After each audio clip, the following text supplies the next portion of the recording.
In today's video, I'm going to show you how to zoom in and out on only part of a video in CapCut, step by step. This is a really useful editing trick when you want to highlight one area of your clip, keep the rest of the frame untouched, and create a clean zoom effect that looks more professional. Whether you're editing a tutorial, a vlog, a gaming video, or a short-form reel, this technique can help you direct attention exactly where you want it.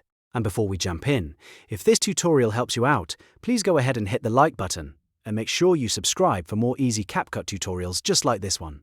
Now let's get into it. The first thing you need to understand is that if you want to zoom in on only a certain section of the video, the easiest way is to duplicate the clip on your timeline and then crop or mask the top clip. That way, you can isolate the section you want to focus on and then follow the same zoom steps on that duplicated layer. This gives you much more control over what part of the frame is being zoomed in. So first, open your project in CapCut and place your video on the timeline.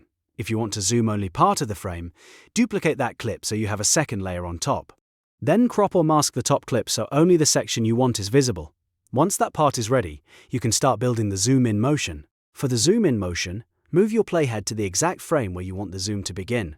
This is very important because the keyframe will start from that point, and the effect will look smoother when you place it precisely.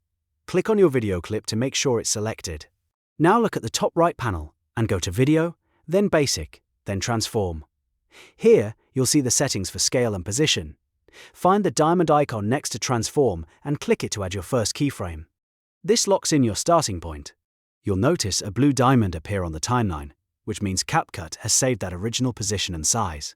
Next, move your playhead forward to the frame where you want the video to be fully zoomed in. This is your peak zoom point. Once you're there, increase the scale slider. For example, you can set it to around 130% or higher if you want a stronger zoom. Then click and drag the video inside the preview window so the area you want to highlight is centered properly on screen. As soon as you adjust the scale and position, CapCut automatically creates your second keyframe. That tells the software that the clip should smoothly animate from the first state into this zoomed-in state. The transition should now look natural and polished. Now let's move into the hold and zoom out motion.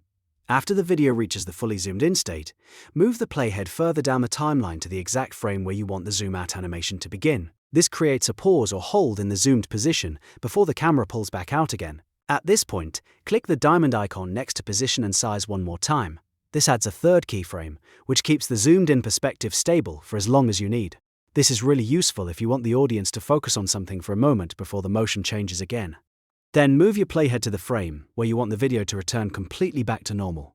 This will be the final part of the effect. Now, manually reset the scale back to 100% and set the X and Y position coordinates back to 0 if needed. CapCut will automatically create the fourth keyframe for you.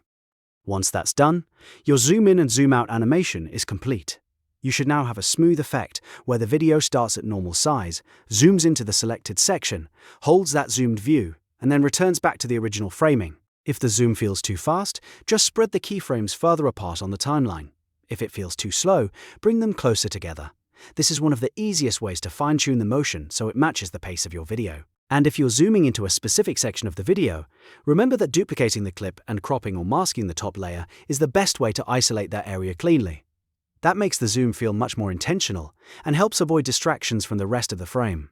So now you know how to zoom in and out on part of a video in CapCut using keyframes, scale and position adjustments. It's a simple method, but it can make a huge difference in how your edits look. If this tutorial helped you, make sure to like the video and subscribe for more CapCut editing tips, beginner-friendly guides, and quick video editing tricks. Thanks for watching, and I'll see you in the next one.